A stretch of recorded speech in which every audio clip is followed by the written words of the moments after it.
Hi guys, thanks for tuning in to another T-REV recipe. Appreciate you being here. Today I want to show you one of my favorite recipes, and I think that this meal is what got me addicted to cooking. This is what made me love cooking. This is what showed me the process of cooking rather than just, heat, ingredient, eat. This is something that I think that everybody encounters at one point when you are like me and you love cooking. You want to be a better chef and you want to be a better cook. We all stumble across a item or a meal that we've eaten hundreds of times, and we have a favorite restaurant or something that makes it, and we decide that we want to make it, and we have these expectations that it's going to turn out how we like it and how we normally have it when said place makes it for us. And you try it, you try to make it, and it doesn't turn out to be what you thought it was going to be. And so you go to the drawing board and you try a few things different, and you try it again and again and again, and you finally meet the expectations that you've set for this item or dinner or whatever. And through the process of cooking it over and over and over again and trying different things and watching different people show you how they do it and figuring out exactly how to get that taste that you expect and that texture that you expect, you're gonna pick up a lot of skills that you don't realize that you're picking up. And this that I'm gonna show you today is a really good fundamental, I think, for all different kinds of similar cuisine. And this is what I think made me fall in love with cooking. So I hope that you guys enjoy this, and maybe it'll teach you something and inspire you to try different things. I start with hot water, half a cup, third of a cup, doesn't really matter. Soy sauce, I usually try to match a little bit less soy sauce to water. This is up to you if you want to add a little bit of sweet to it. I like to add honey. If you don't want honey or have honey, you can use brown sugar.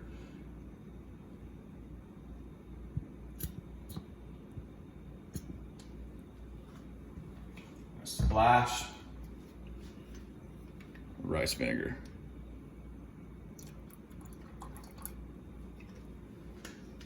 Just let that heat up.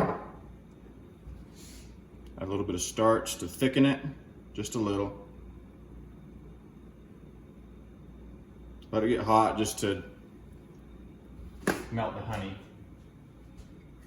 The more important thing is to have all of your ingredients sliced, properly prepared and ready to go for when it's time to cook, because we're gonna take much more time preparing to cook than we are actually cooking. That it's going to take the majority of the times actually getting ready. The cook itself actually happens pretty fast, so we want everything to be ready. When you eat stir-fry noodles, it's important to think of how you would eat the ingredients on their own. You don't want great big slices of celery. I like to cut everything thin and on diagonal lines like this so that you don't have overwhelming bites. You want to accompany flavors, not overwhelm with flavors.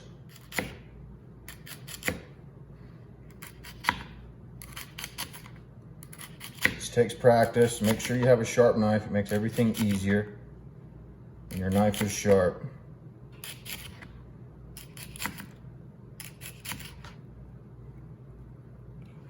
Gives it these nice bites that'll be really good mixed in with the pasta and the rest of our lo mein.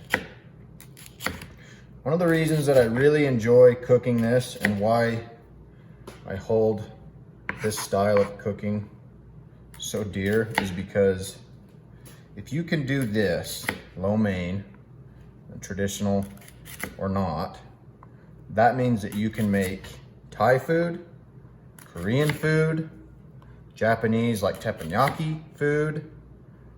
Lots of different Chinese recipes are cooked stir fry, and they all hold the same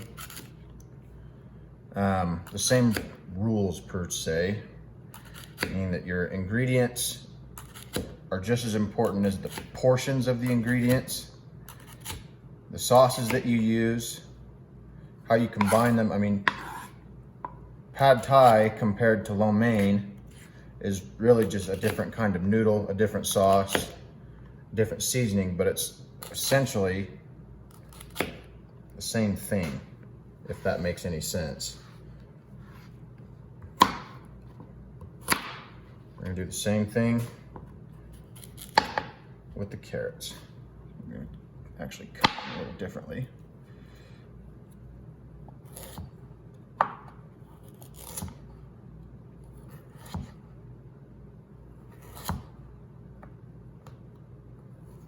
If you have a slicer of some kind, it makes this a lot easier.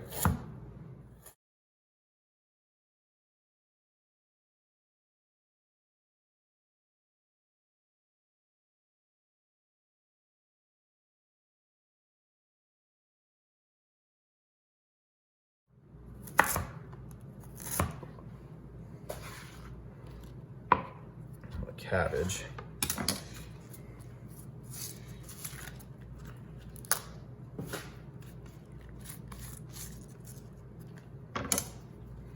I'm just gonna use a little bit of it. Don't need to use a lot.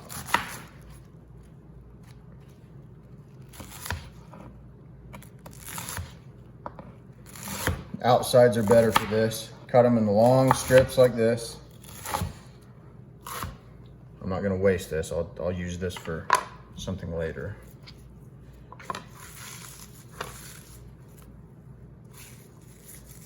A little bit of cabbage when it's cut up goes a long way. Keep that over here by itself.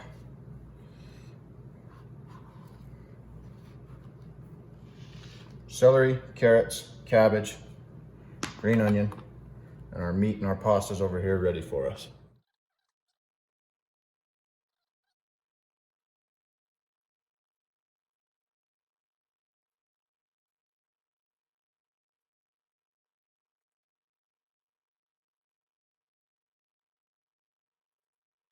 So the carrots are gonna be what takes the longest to cook. So that's what I'm gonna start with. Just gonna get some oil down. I'm gonna dump the carrots off first.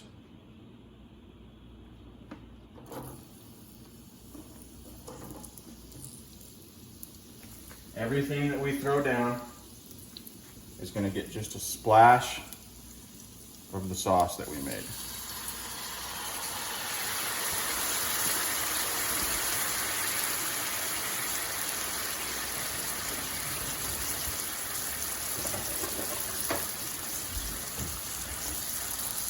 Spread them out so they cook.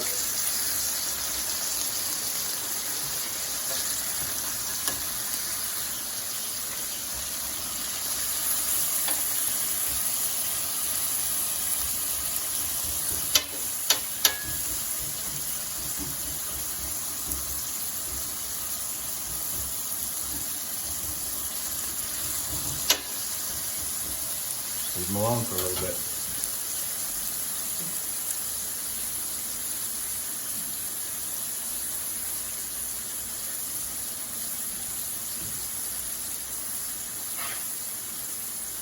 Important that we cook the chicken all the way through. Let's start the chicken over here.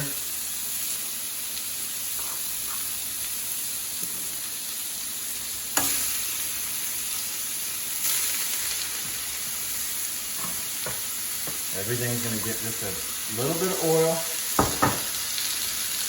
and a splash of the sauce.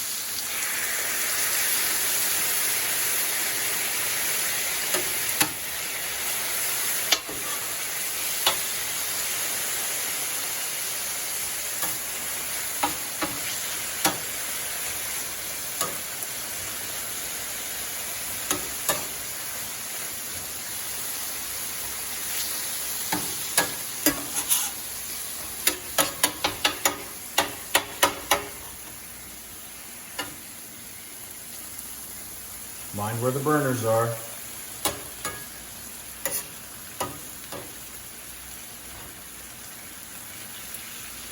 Spread things out thinner and they cook a little bit more evenly.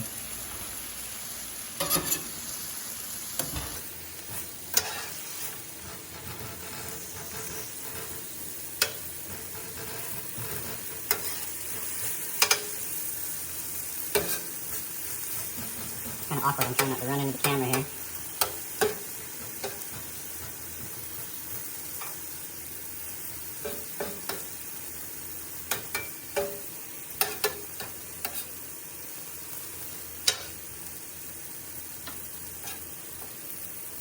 Once I pull down there, I'm going to move that.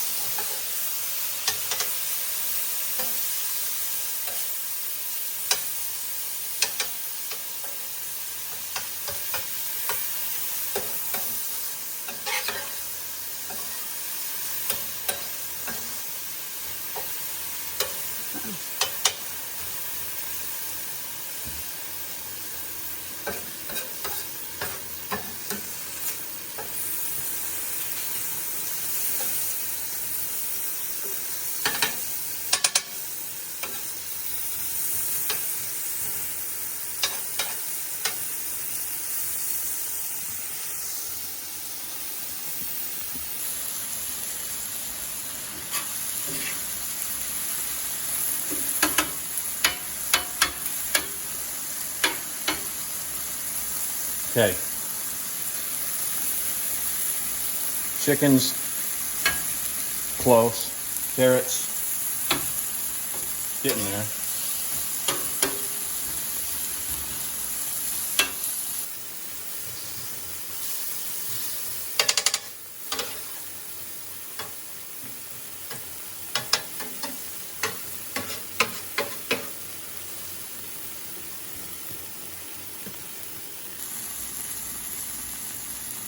Throw down a little bit of oil again.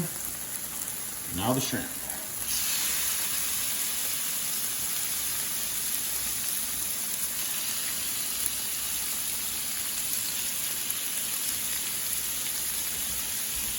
Splash.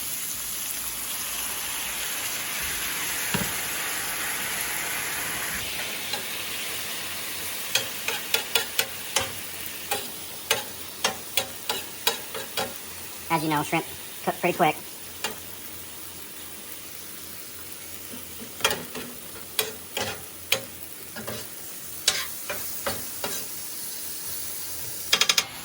Carrots are getting close.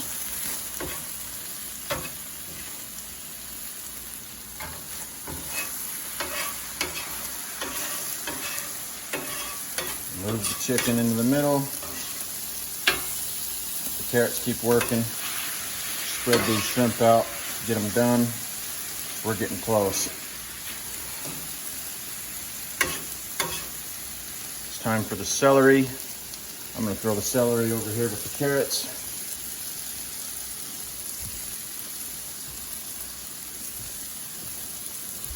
Just like everything else. Tiny splash of oil. A little bit of sauce. Let them work.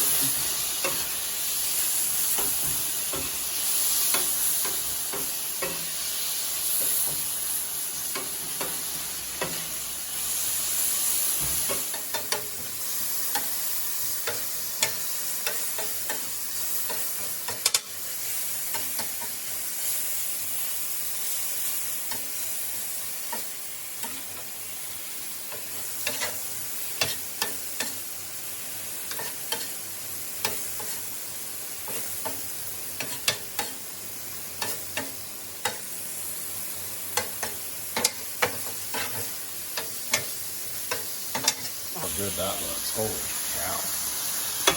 Smells really nice too.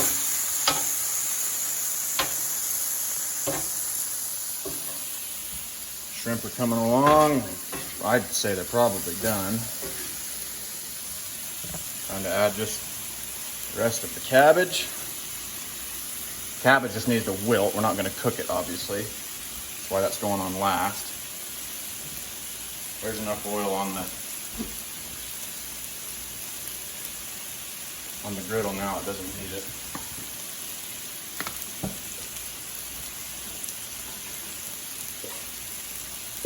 Now with your pasta, whichever pasta that you choose, or you know, there's no right or wrong. Just remember, it is going to cook a little bit more.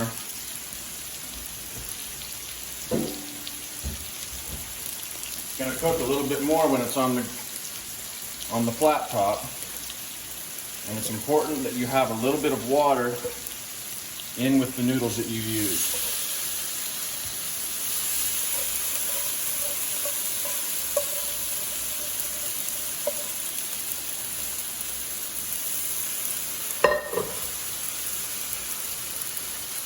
Turn these babies on high.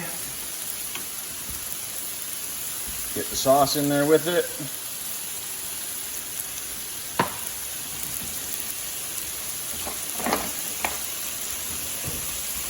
A little bit of green onion.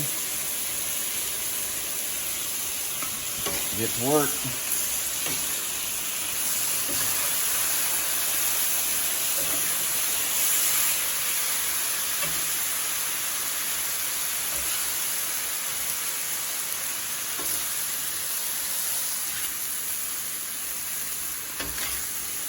This is a lot easier when I have two hands to work with.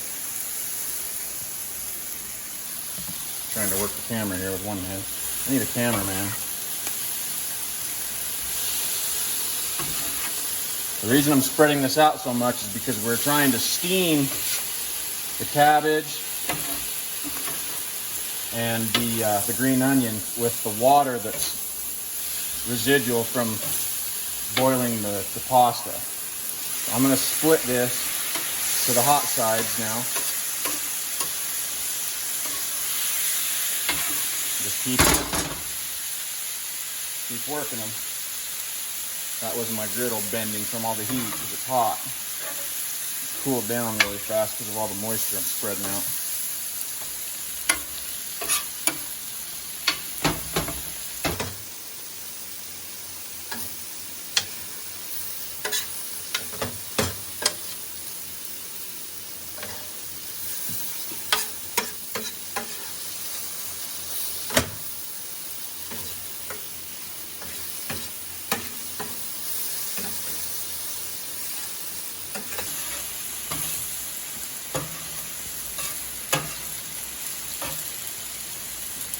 That side's done.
Turn the heat off.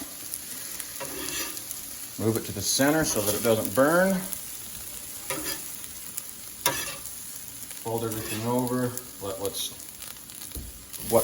what heat's left in there will steam. You leave it all in a big pile until everybody gets their plate. Take a look.